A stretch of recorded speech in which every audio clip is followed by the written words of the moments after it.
Gata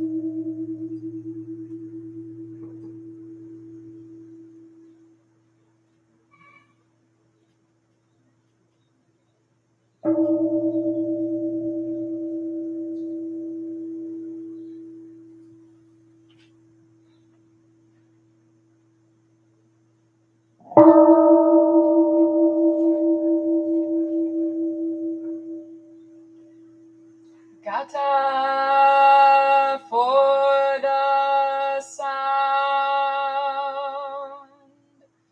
of the bell.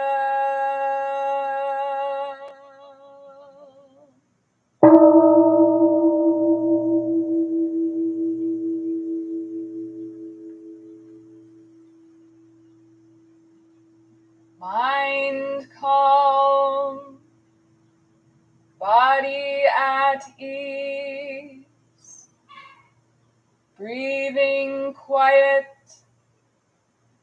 sentiment benevolent.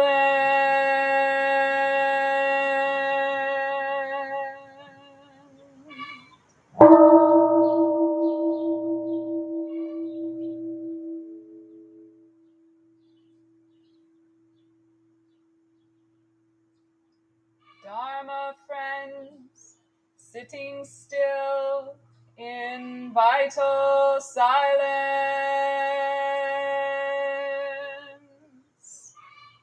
wanting nothing, we practice eco-Buddhism together.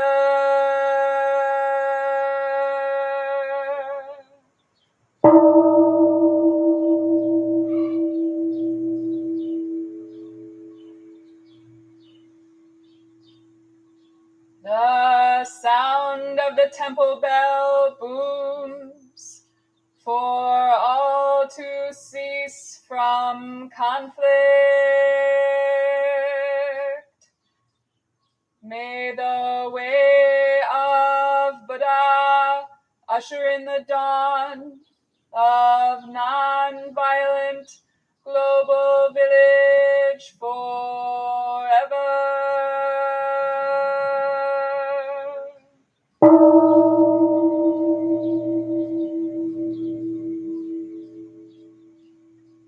Here is the after sound of the bell.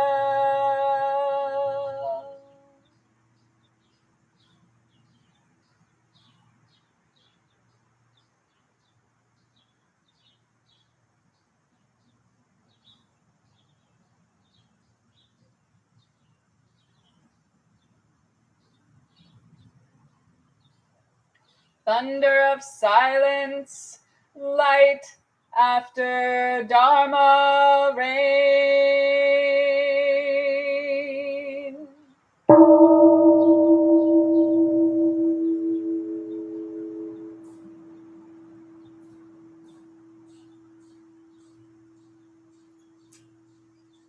Om Amoga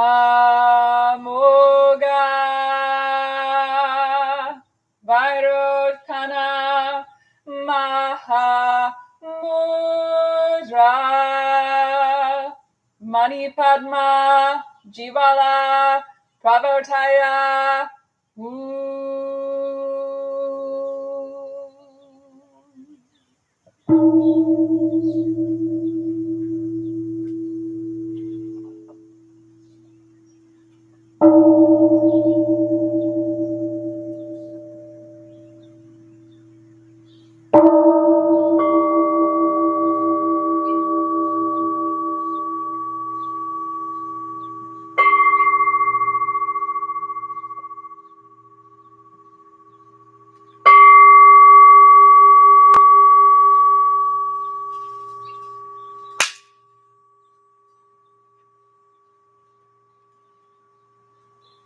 Please stand for the chanting of the three repetitions.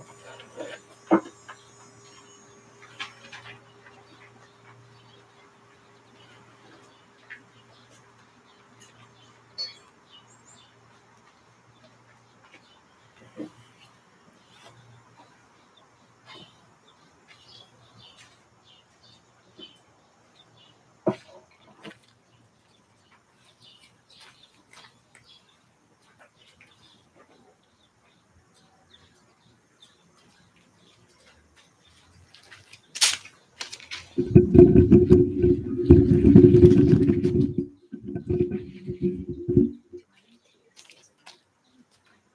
think you'll be okay. So for those of you who are new, our temple is established in the Korean Buddhist tradition. Our founder comes from the mountain monasteries of South Korea. And so some of the liturgy that we do is in Sino-Korean, which the first part of the 3 refuges is, and then we'll recite in English. So even though you may not know these words, I encourage you to throw your sound in. Just let your sincere heart say, I'll try this. And then you have the experience of the chanting, and we're going to do some more chanting a little later.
I go for refuge to the Buddha. I go for refuge to the Buddha. And resolve with all beings. And resolve with all beings. I will cultivate a heart of enlightenment. I will cultivate a heart of enlightenment. And realize the great way. And realize the great way.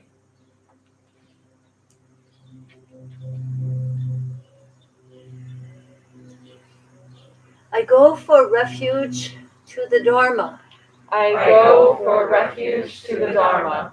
and resolve with all beings. And resolve with all beings. I will penetrate the teachings. I will penetrate the teachings. And uncover oceans of wisdom. And uncover oceans of wisdom.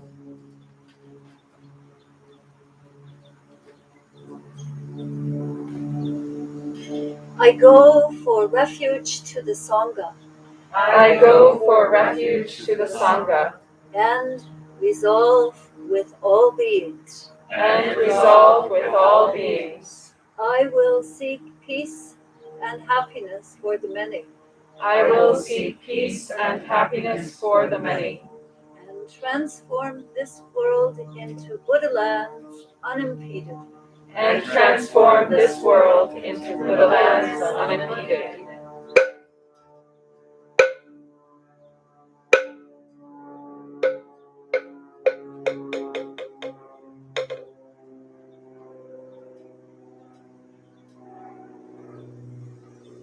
So let's now return for 5 minutes of meditation before we have our morning Dharma talk.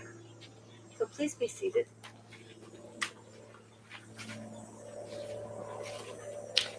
And as you begin your meditation practice,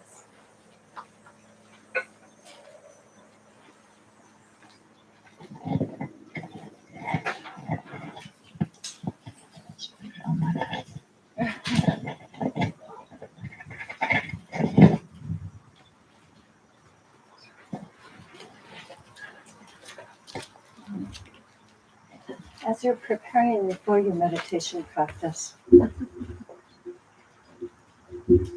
how we are with our body makes all the difference. So may I give you some simple guidance to start. The first is to gently move your hip bones forward, very slightly. It's not a sort of ramming yourself into position. And then lift your sternum very, so that I would not be able to really tell that you were doing it. So your hip bones slightly forward, your sternum raised, which affects your spine, you could tell. Then your eyes, and the eyes count to the tip of your nose and down to the ground at a 45-degree angle.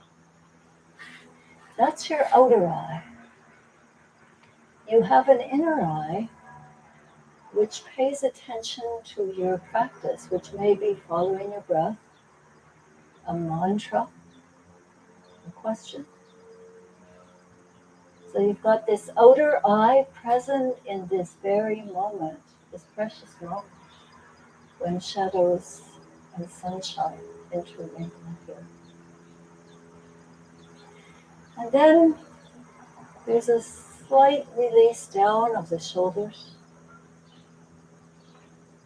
ever so subtle, and a bringing together of the shoulder blades, ever so subtle. And then go with your meditation practice, the breathing, the mantra, the question, the counting, whatever you do. Coming back from time to time to the subtle attunement of your body.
And please follow along again with embodiment with the simple mindfulness exercises. Fully present.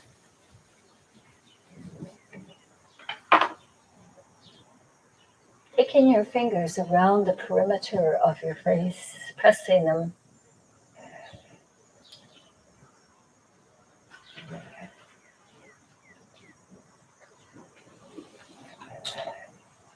And then coming up to the top of the head with the fingers too.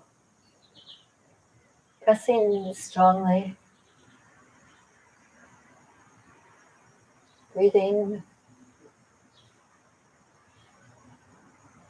Especially caring for just under our occipital bony ridge at the back.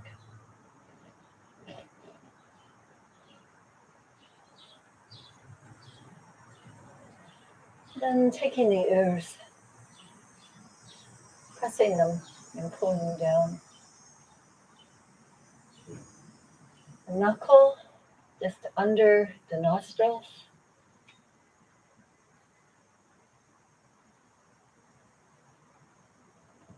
And then leaning forward, chin back, eyes back, and a visceral feeling of the stretching of the spine and the chin. And inhaling and then coming up from the fold, stretching, letting the head drop back. And exhale forward, folding as much as you can in a chair. And breathing. And unfolding and inhaling as you do. Again, the stretch. One good stretch can really make a difference. So we're doing a few. That'll be something. Coming up again with that stretch. Head back, eyes back. Lift the heels of the hands toward the top of the canopy. And release down. The other side.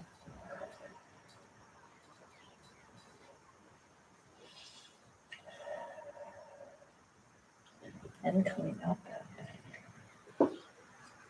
And releasing the arms to behind, placing the fingers there, shoulder blades together. Inhale, stretching back, and then exhale, folding forward.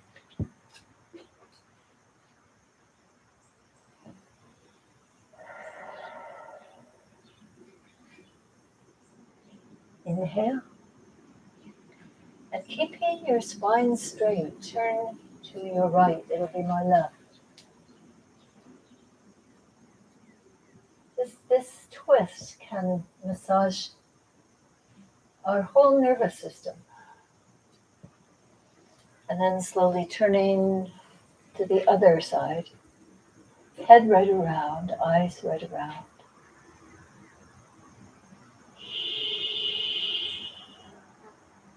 And inhale forward. Bringing the fists just where the body meets the legs. And circling. Exhaling down and inhaling up and back.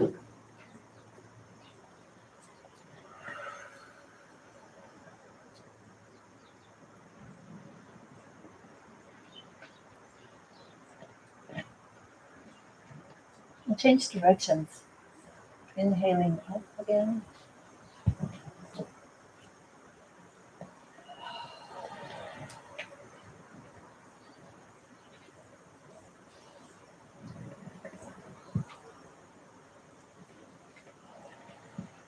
Good. And then bringing one hand in and the other arm up. And bend fully sideways. Try not to lean forward, but to open the vertebrae on the upper side. And inhale and exhale. And the other side. Inhale, keeping straight rather than bent forward.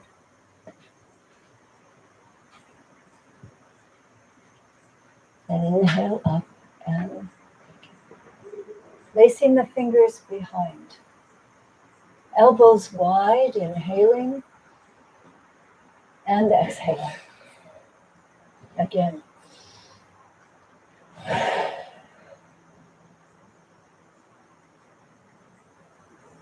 Almost at the end.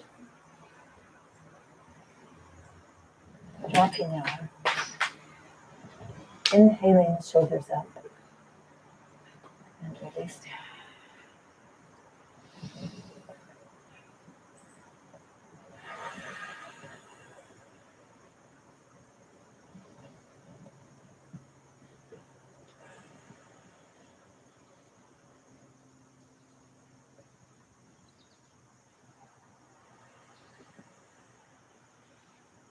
Finally, really allow those shoulders to hunch right up and release to gravity. And making go.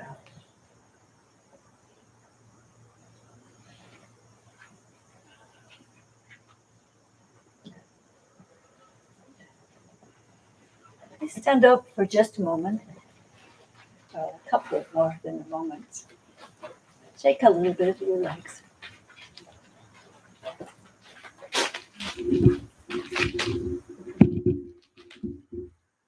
I need to learn camera presence. Now, as we sit down together for the Dharma talk, think about coming a little forward if you feel safe with doing that. And then sit down. And Tong Son, could you please do the Dhammapada reading for us today?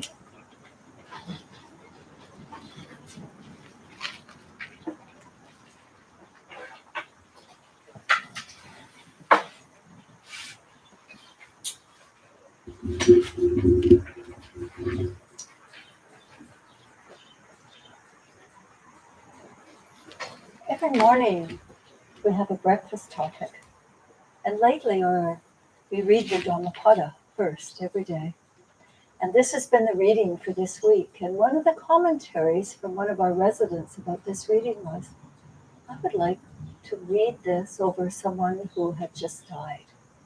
And I never thought of that with this reading. I thought of lots of other things. So you see how it resonates with you.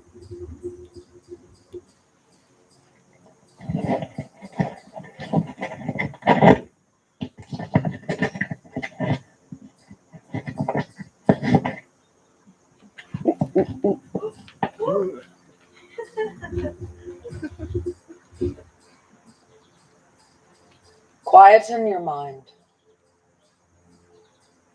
Reflect. Watch.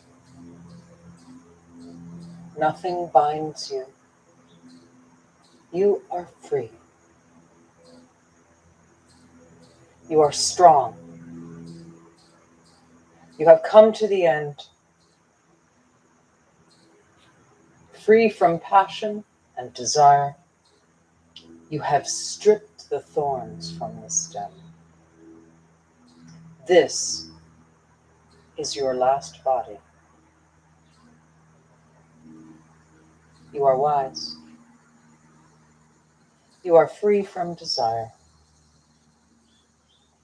And you understand words and the stitching together of words. And you want nothing.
Again, sunlight and shadows intermingle.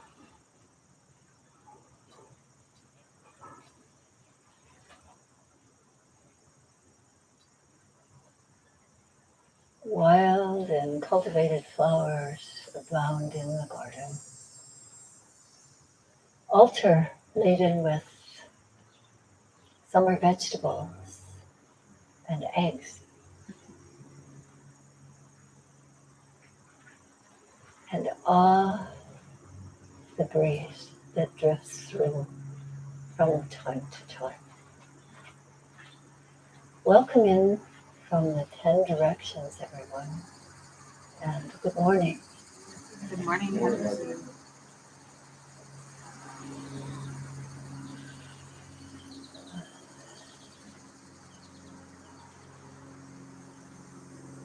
Sometimes I think I hardly know anyone, and I'm not sure if it's just because of the mask. I especially welcome newcomers this morning. And I'd like to begin with an acknowledgement that we've been doing lately, at least I've been doing.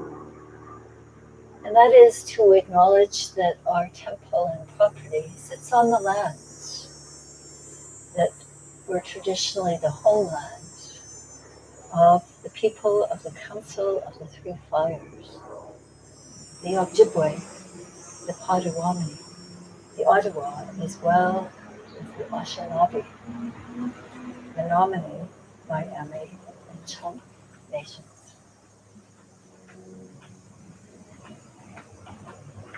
I often feel that in my bones.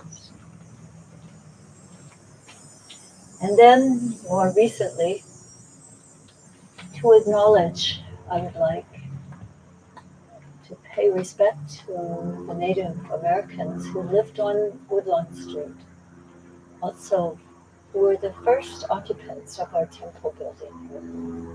Yes, a doctor and his family, and the first occupants of the building which has been replaced by this new building next door. And as I've learned a little about the history, and we're learning more, it was a really vital community all around. So let us just take a moment to acknowledge where we are and be grateful.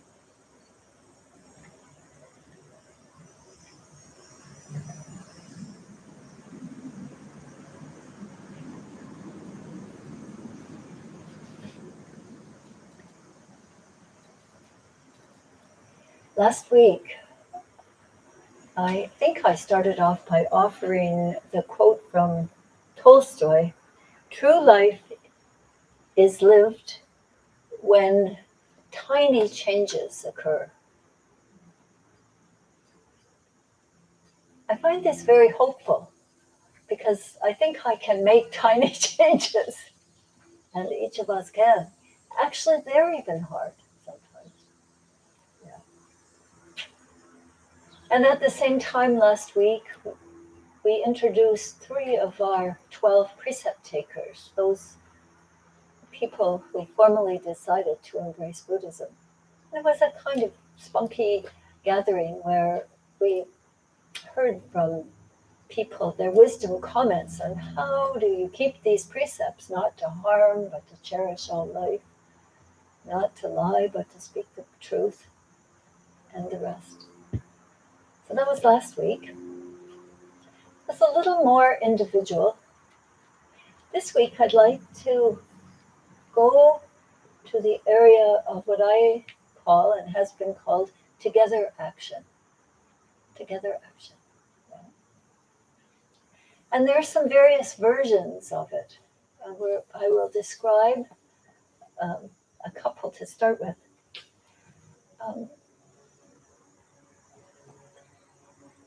I guess in the ultimate way, we can never avoid together action.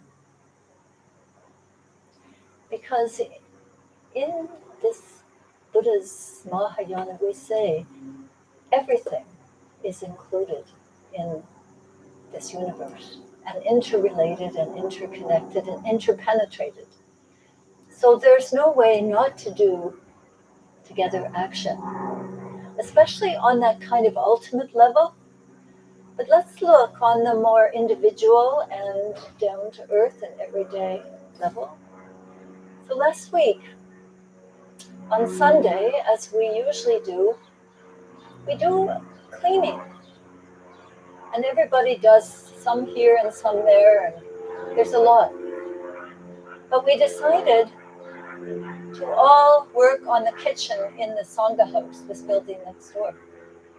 And we deep cleaned and we did some stuff together that we wouldn't have been able to get to if one person had been left there. And there was a real spirit about it. So then one of our residents said he simply left to go to another temple right now, that he wanted to clean up this building here. We call it the shop. And it is the most big cleaning challenge, I think, in the state of Michigan at least. One of the issues was we used to have big yard sales, where 3 days, and we'd have so many couches and tables and all different kinds of things. And we'd always store what was left, or we'd keep things that we thought, but too much. And so that, plus it being a woodworking shop and a place where people throw where they don't know where to throw something out, something. It was a big offer of one person to do that. So I suggested, because the Sunday Together action had been really meaningful to all of us. It's really interesting to see a person scrub and take care with something. Yeah. So we all got together, and I got a table. I was given a table where they put things and said, and I was told, Haju, I think you are a little responsible for keeping this here since you've been here so long. So you decide what goes. So I was there at the table deciding what to put in the recycling, the garbage, and it was hard. Because I remembered the people who worked on it. I remembered how we'd used it. I remembered this and that, and it was really hard to give up things. But I invite you to look at the space. It's significantly spacious compared to what it's been. Yes, 3 chairs. And we only did half of it that night. And Spencer said, well, we have to do the other half another time. And that was true. It would have been not complete at all if we tried to do it all at once. So we stopped our formal practice that night to work there. And the next night we stopped it again and worked on the shop. And it was, I think, a very meaningful experience to us, and just realized how many resources we did not need and needed to get to their next rightful place in the universe. I call this together action.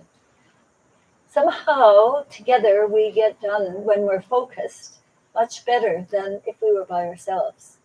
I'm not discounting some people with super characteristics who can do magic things, but we also have 3 or 4 of us who work in the garden every week, and sometimes a couple more people come.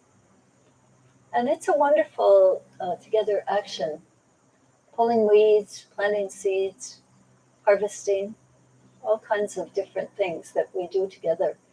And it's becoming a kind of a bonded group. Like we turn up because the other person's going to turn up, And so it's a beautiful opportunity that sometimes I don't always appreciate, of all the wonderful things we have to do at the temple in our 4, 5 buildings, and with our chickens,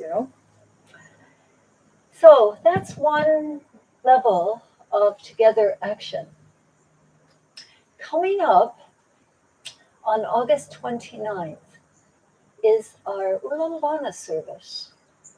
And it is another level of together action with a whole different emphasis. And I'd like to share it with you. It's called the Ulambana Service. And it's an unprecedented occasion in these times when there's been so many losses in our country and in our families and our communities and around the globe. So holding this annual ceremony is always of great importance as a way of expressing our gratitude to departed family members, teachers, friends, to our fellow human beings, even animal friends. And the whole story, and you might want to look it up, is called the Sutra of the Ulambana.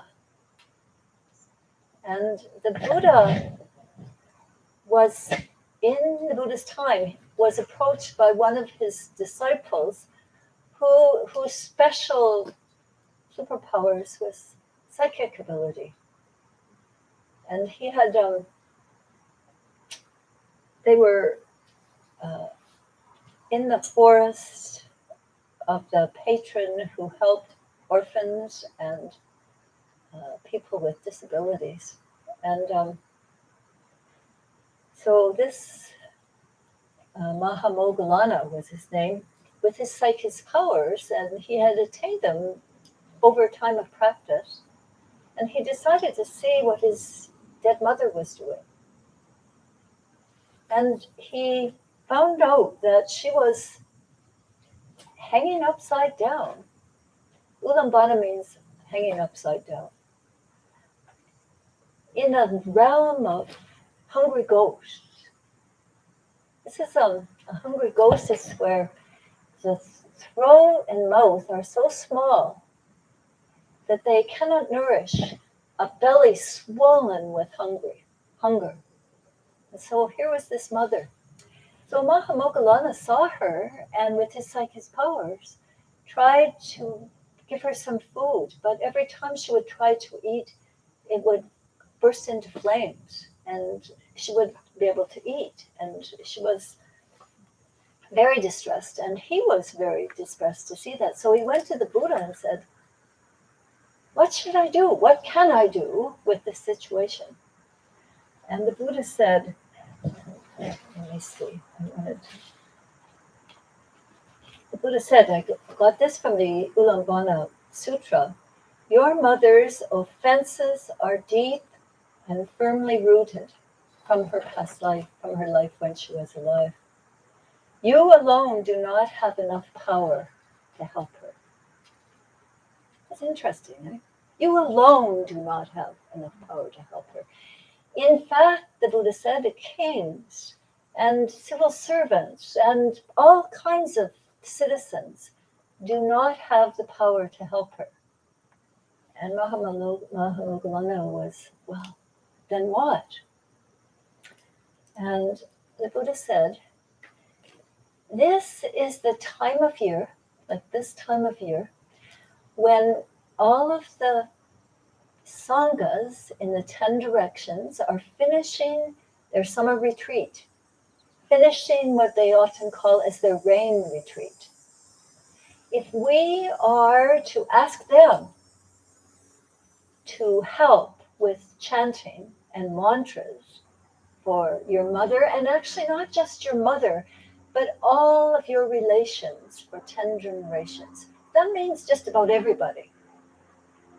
If we can ask these sanghas in the 10 directions to also help, and all of us do it, then that's what can reverse the suffering. And so, Mahamoggallana, he also said to him, offerings should be made to the altar, and also offerings be made to the sangha so that they can continue food and robes and begging bowls or whatever they need, healthcare things, so that we make offerings, we offer generosity, and then together with the Sanghas in the 10 directions we offer, and it's generosity of chants and vows and mantras. Okay. So that's how this day developed. First of all, because there was a rupture, and Mahamoggallana knew it, because that's why he wanted to find his mom and see what was going on. And then he saw that it was continuing on with this deep-rooted karma that she had. So,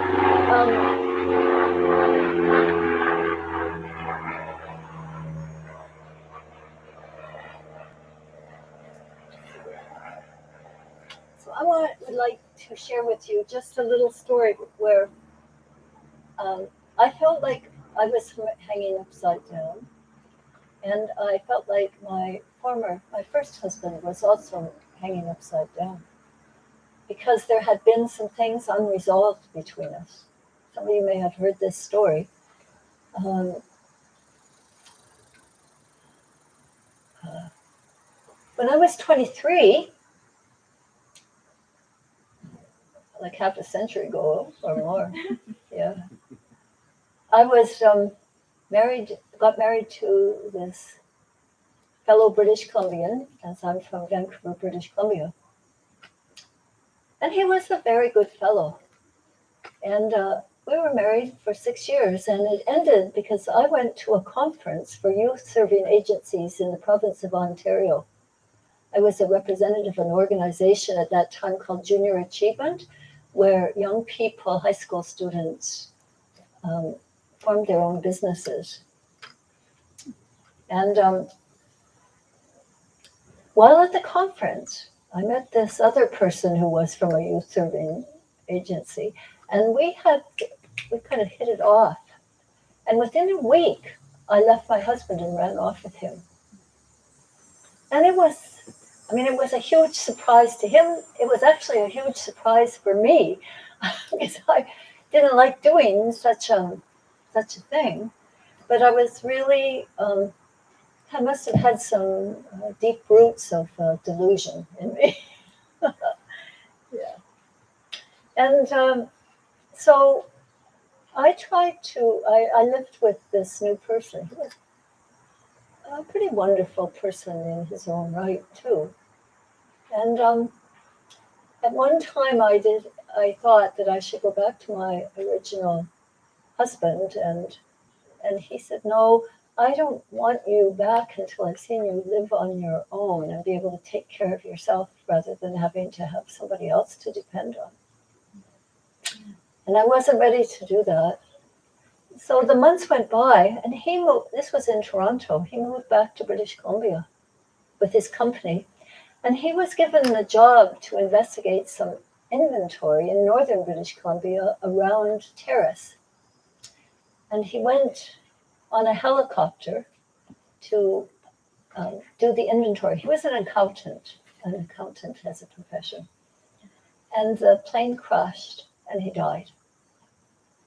And it was so devastating to me, because I felt like I had not had a chance to say I was sorry, to make any kind of amends to him. And it so happened that I went to a retreat at Shasta Abbey on the West Coast for 10 days. And I had a mentor who I would meet with every couple of days, and he would help me with my meditation practice.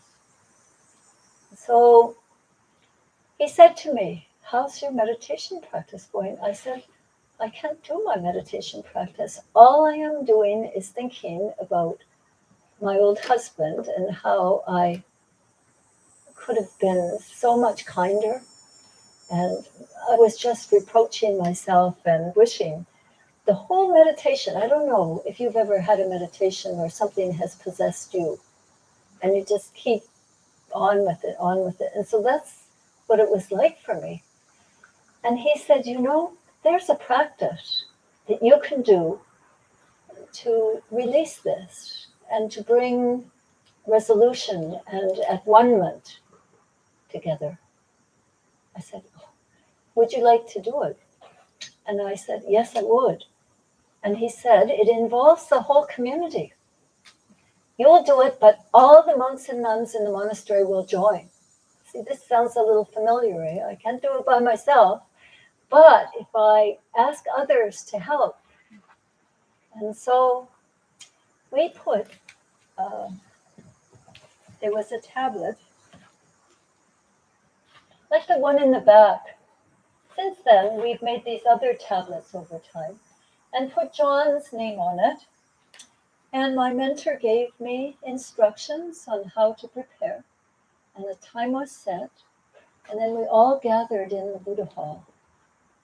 And I was really touched that everybody came out of the kitchen, out of the office, out of the garden to be together to work with my, I would like to say, mellow, MELLOW drama. At least it was not too mellow to me, but in retrospect. Yeah. And so there was this beautiful chanting that the community did. And it was like, I tried to find it this morning. It's so long ago now, to share with you, because it's about like being in the midst of a storm, perhaps like the storm we had earlier this week, and just being tossed about by it, and then finding calm again. And this chanting and the various mantras that the community did with me, they're very touching and beautiful. And so I felt like some resolution had come between the two of us, because it said, do you know, I don't know if you know this, is this, I'm not doing things in the camera anymore. You know, it said that in Buddhism, our mind is unlimited. Our mind is unlimited. And that chanting, when performed with a sincere heart and without ego, has the power to penetrate visible and invisible worlds. So that chanting and doing mantras, it's a sound practice, penetrates very deeply. And actually, I've since then experienced that quite a lot. And as we practice, as we each of ourselves adopt practices to mature ourselves as human beings and to transform suffering, we discover that as we do these practices, that they really do work, often at an invisible level, but it becomes tangible after time. So this morning, I would like to just do 2 sound practices with you so that you get the idea of it. And then we will hear from Jagwa, who is going to conduct the Ulambana service, because some of you may have some tangles like I did, and I still have some that you would like to transform and to come to peace with. And that's what this service that's coming up is about. And she'll tell you about the specific preparation. So here's one. This is like a mantra, and you might have heard Jagwa said this mantra during the bell chant this morning. It's called the light mantra, the L-I-G-H-T, which means the transformation of darkness and ignorance.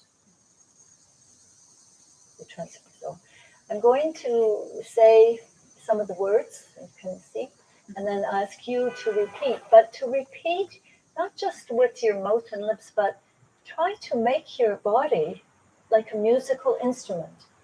So you're feeling the vibration come from actually your guts, your heart. and your throat. And sometimes when you're really into chanting, every cell of your body gets involved. Yeah. So, Om Amoga, Om Amoga, Vairo Chana, Mahamudra,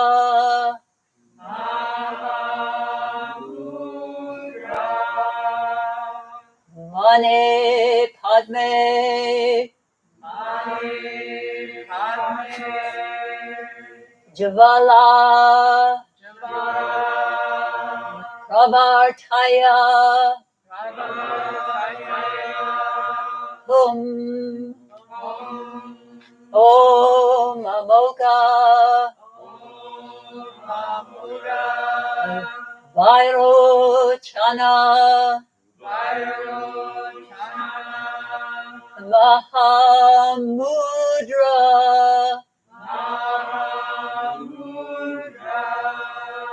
Mane Padme, Jvala, Pravartaya, Boom. One more time. Om Amoga, Vairo Chana,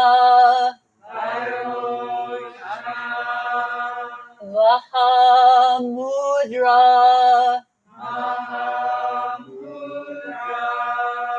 Mane Padme,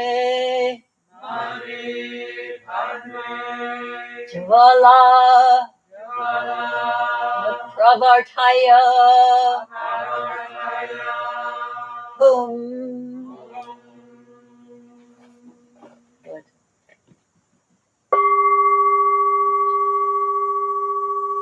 And feel the effect.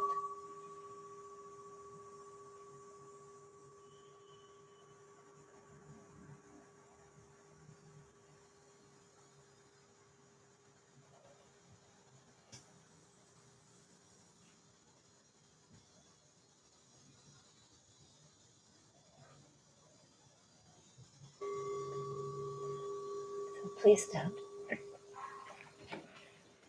And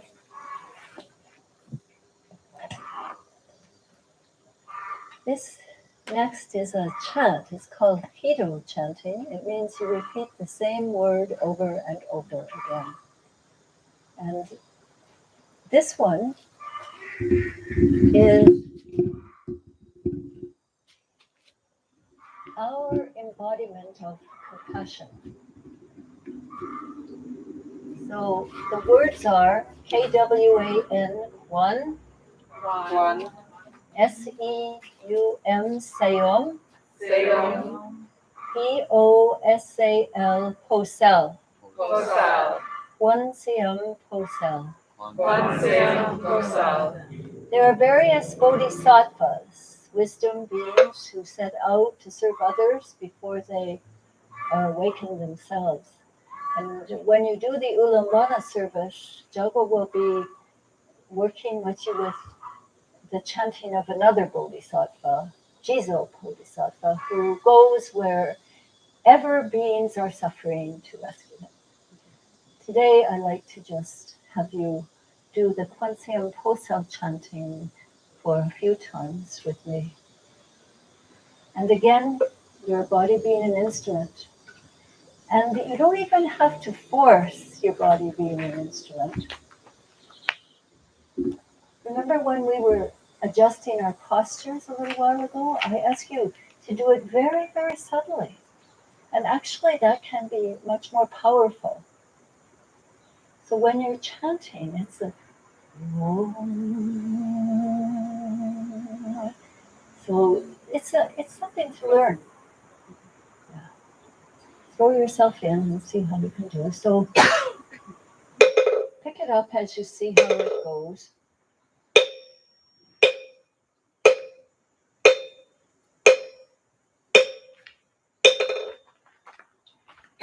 Kwanseum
Please be seated.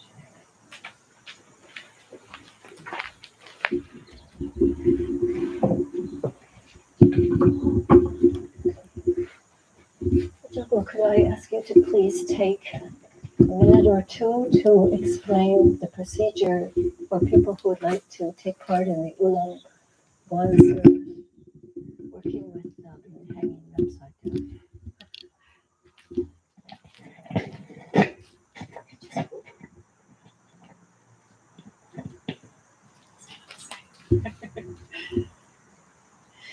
Sure. So in preparation for the Ulambana Day service, first you select the individual that you are dedicating the service to. And as Haji mentioned, this may be someone that you have lost, either through death or estrangement, or maybe just a loved one that you feel you haven't been able to communicate with through some kind of difficulty or separation. And this loved one could also be, as Haji mentioned, a beloved animal friend that you may have lost. And then we have a couple of weeks before the service. And so the preparation is really about bringing this individual with you into your daily practice. And if you don't have a daily practice, you could do one over the next couple of weeks. So maybe that is some chanting. You could place a photo of the person if you have a small altar, or you could make a small altar with a candle and a photo of the individual in your home. And then just being with that spirit of that person as you do your chanting or your meditation practice or your prostrations over the next couple of weeks. And then before the service, just sitting down very mindfully to compose a brief letter to this person. And trying to really get at the heart of what you want to wish to express to them. And then you're going to seal that letter in an envelope and bring it with you. And that letter is a core part of the service as a way to make those heartfelt feelings and thoughts known and shared with them through the ritual of Ulambana Day. So that's kind of the practice. Anything else, Hajur? Yes, that there's a little burning ceremony for the letter. So it's a kind of transformation, the fire often brings. Yeah. And the name of the person would go on a tablet, and you would bring an offering. And mostly we say perhaps something that your person or your animal friend love to eat, that could be it too. Or if you feel like you'd like to make an offering to the temple to support, we can always use soap. Things you could think of a little gift for the temple too, and also to make a financial offering to support our monthly bills. Yeah. I think that's all. Is there a question from anyone on this? You'll have a chance. Jagwa will be here afterwards, and there's a sign-up sheet over there, right by the corner of the canopy, so that she'll send you by email the specific instructions that you have in. Thank you. Hold on. Oh, it's a question.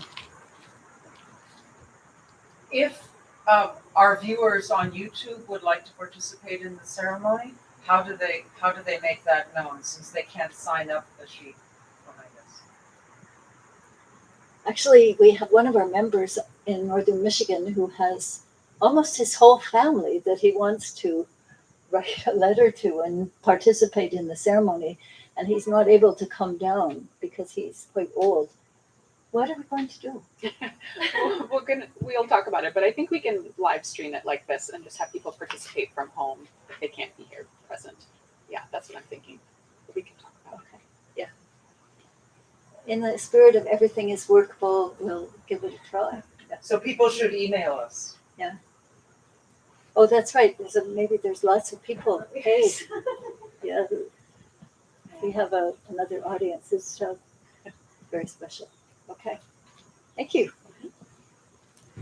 So to formally end,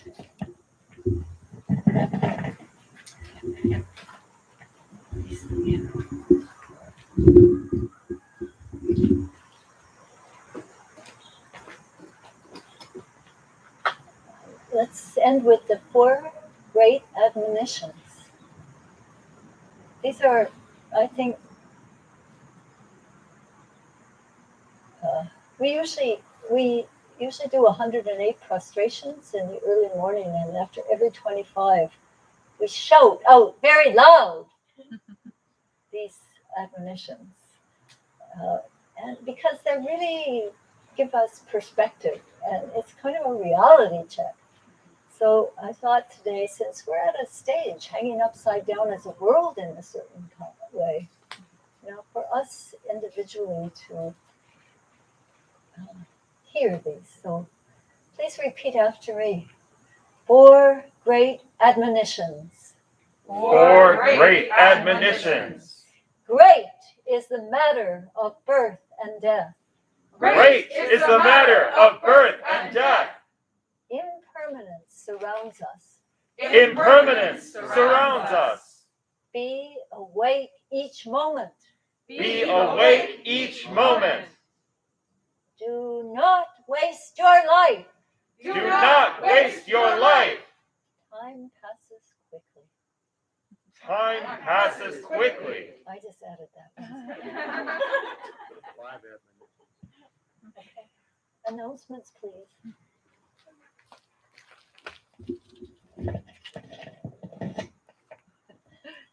It's a lot of prop changes for these days.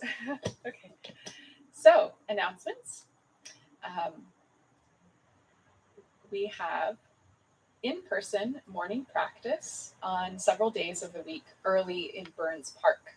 So beginning at 6 a.m. every day but Wednesday and Saturday, and anyone is welcome to join. You could come a little early and walk with the temple group to Burns Park, which is just a couple blocks up the road, or there's parking and you could meet the group under the trees on the Great Lawn. And then there's also that same morning practice a little bit later on Sunday at 6:30 a.m. If you are here with us in person, there are signups for our email bulletin, which comes once a week and is the best way to stay on top of the temple schedule and see what kinds of programs are being offered. There's a sign-up sheet for that on the little table at the back of the tent. And if you do not receive the e-bulletin and would like to, you can also email the temple and request to be added to the list. If you're interested in membership, there's also our membership sign-up sheets available on the little table behind the tent as well. So this will include more information about formally becoming a member and supporting the work of the temple.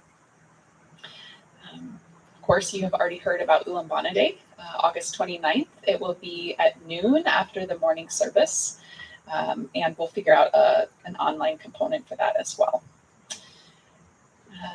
We are also looking for some regular volunteers to set up and take down all of this equipment and the altar every Sunday. It's a couple of hours of work, usually an hour before the 10 a.m. service and an hour afterward to put everything away. So if you could help with that on a regular basis, please let us know, because that would be wonderful. And the temple is entirely supported by donations of time and money. So if you'd like to leave a financial contribution, there is a fishbowl for cash, or you can scan a QR code and make a donation on PayPal, which I think is also back there as well. And then we have tons of volunteer opportunities, including the Saturday garden group, which Haju mentioned, which is 3 to 5 p.m. on Saturdays. You can just show up here in the backyard and work in the garden. And always other opportunities depending on your interest and the skills that you have to offer. So just let us know what you might like to contribute. Anything else? Haju, Oh, Mike. Recovery Dharma, if you want to participate in the evolving grand experiment of hybrid meetings, we'll be meeting at noon today in the front conference room of the new house, of the new Hermitage. Yeah.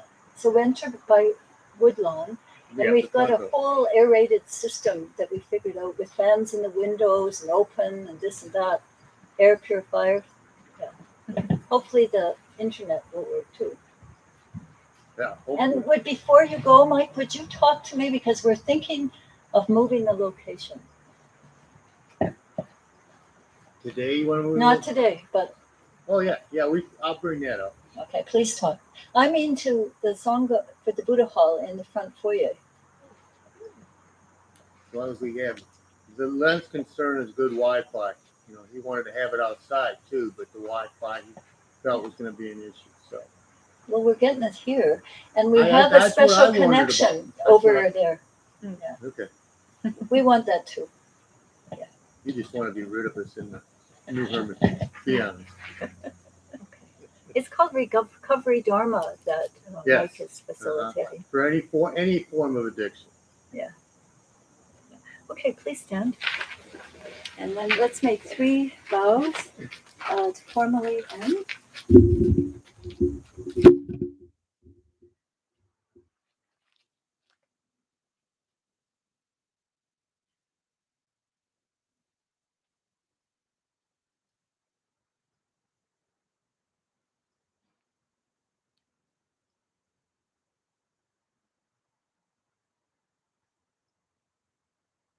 And then I'm going to walk down the middle and lead everybody into the bowl.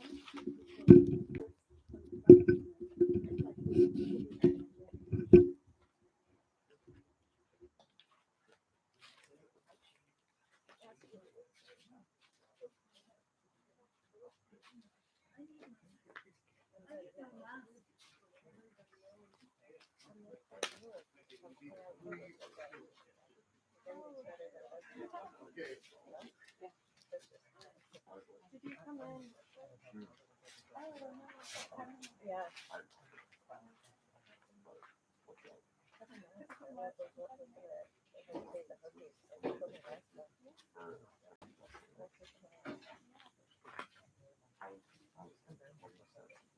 you wanna walk out the way as you suggested? Okay.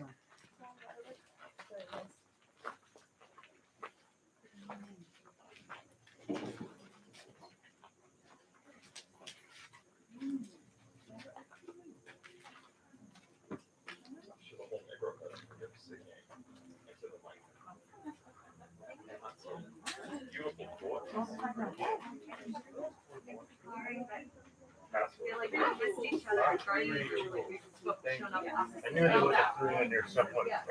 But I keep hearing